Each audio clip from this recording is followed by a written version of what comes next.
Assalamualaikum warahmatullahi wabarakatuh. Waalaikumsalam warahmatullahi Oh wabarakatuh. ya, halo teman-teman semua yang sedang menonton video ini. Kembali lagi bersama saya, Pinkan Jasel, peserta Latsar CPNS tahun 2026 gelombang 1 dari kelas A3 kelompok 3. Di sini saya sebagai moderator, tentunya saya tidak sendirian. Saya bersama narasumber kami, yaitu ada Mas Reski. Mohon izin Mas Reski bisa perkenalan dulu kali ya. Ya, mohon izin perkenalkan diri. Nama saya Reski Nur Alifian. Mohon izin saya peserta Latsar CPNS gelombang 1, golongan 2 dari Rumah Detensi Imigrasi Jakarta. Saya bekerja sebagai penjaga tahanan. Oke, nah teman-teman, hari ini kami akan membahas sebuah topik penting ya, yaitu yakin Pancasila sebagai ideologi negara bersama narasumber yang luar biasa ini ya. Oke, nah Mas Reski mohon izin nih sebelumnya Mas Reski sebagai calon aparatur sipil negara, apa pendapat Mas Reski? Kita mulai dari yang paling dasar dulu gitu.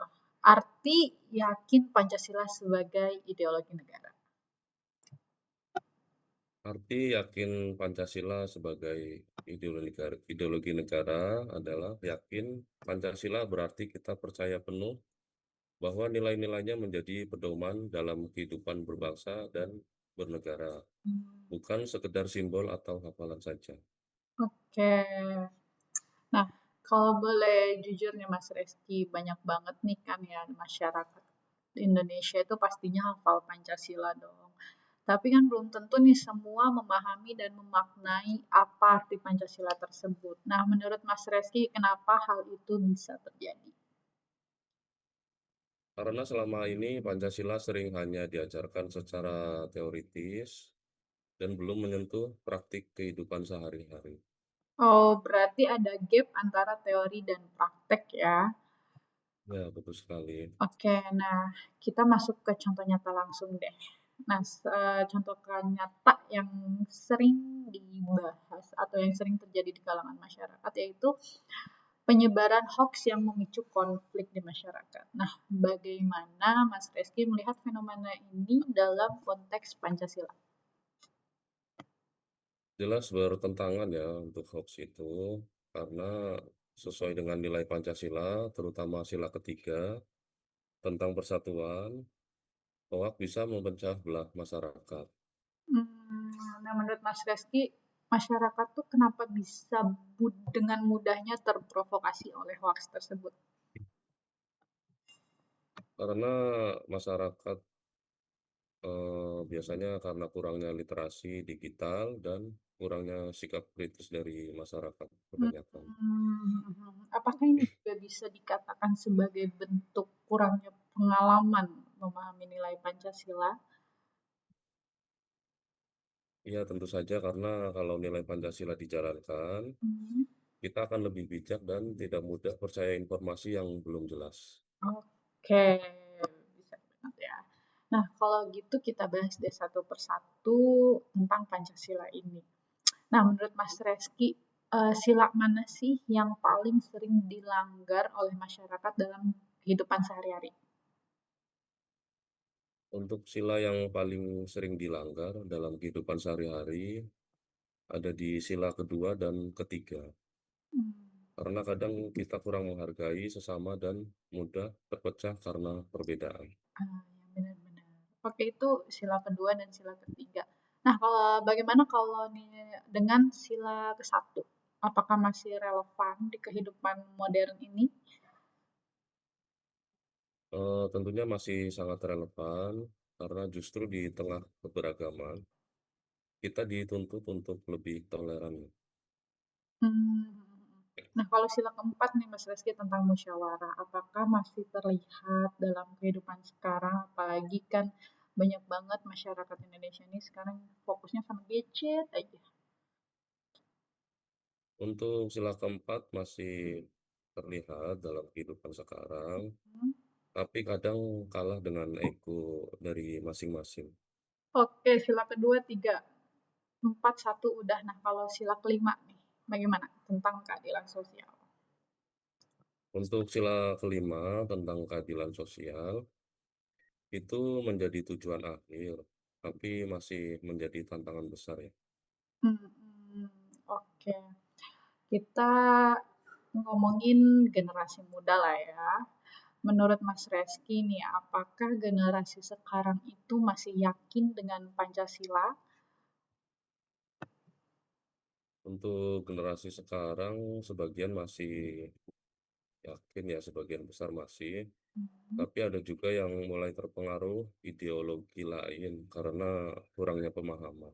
berpengaruh ya. Nah, apa faktor utama yang memengaruhi hal tersebut, Mas Reski? Faktor utamanya lingkungan, media sosial, dan kurangnya edukasi yang kontekstual. Oke, nah lalu bagaimana cara kita menanamkan kembali keyakinan terhadap Pancasila tersebut, Mas Reski? Cara menanamkan kembali keyakinan terhadap Pancasila yaitu dengan pendekatan yang lebih relevan, Hmm, contohnya melalui pendidikan, konten digital, dan keteladanan. oke, itu bisa jadi solusi ya. Nah, ngomongin solusi nih, apa sih langkah sederhana yang bisa dilakukan oleh masyarakat sekitar atau masyarakat Indonesia nih khususnya? Untuk langkah sederhana yang bisa dilakukan masyarakat itu mulai dari diri sendiri, menjaga sikap toleransi, Hmm, tidak menyebarkan hoaks, mhm. menghargai perbedaan, dan aktif dalam kegiatan sosial. Oke oke, itu mulai dari diri sendiri. Nah, peran pemerintah dalam hal ini tuh bagaimana, Mas Rizky? Peran pemerintah dalam hal ini, pemerintah harus konsisten dalam memberikan contoh dan kebijakan yang sesuai dengan nilai-nilai Pancasila. Oke. Nah, kalau keluarga gimana perannya? Kalau untuk peran keluarga tentunya sangat penting karena nilai pertama kali ditanamkan yaitu dari keluarga. Oke. Nah, dari banyaknya penyebaran hoax, media kan di sini juga mempunyai peran ya. Nah, kalau menurut Mas Reski, peran media itu bagaimana?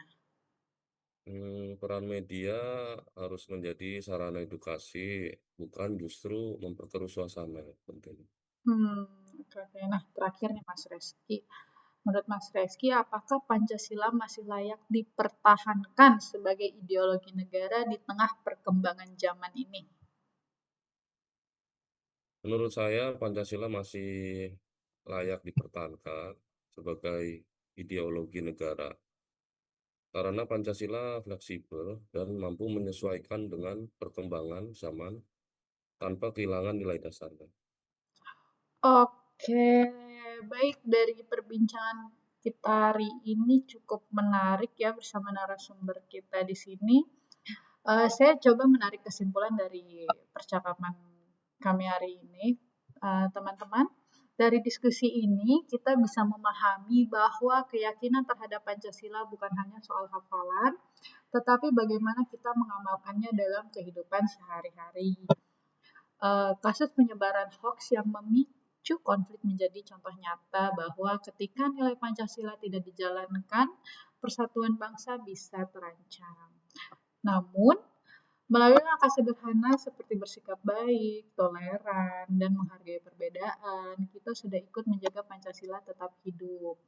Jadi, yakin Pancasila bukan hanya sebuah pernyataan, tapi sebuah tindakan nyata. Oke, terima kasih kepada narasumber dan terima kasih juga untuk teman-teman yang sudah mendengarkan. Terima kasih Mas Reski. Sampai jumpa di podcast berikutnya. Dadah. Terima kasih. Assalamualaikum warahmatullahi wabarakatuh.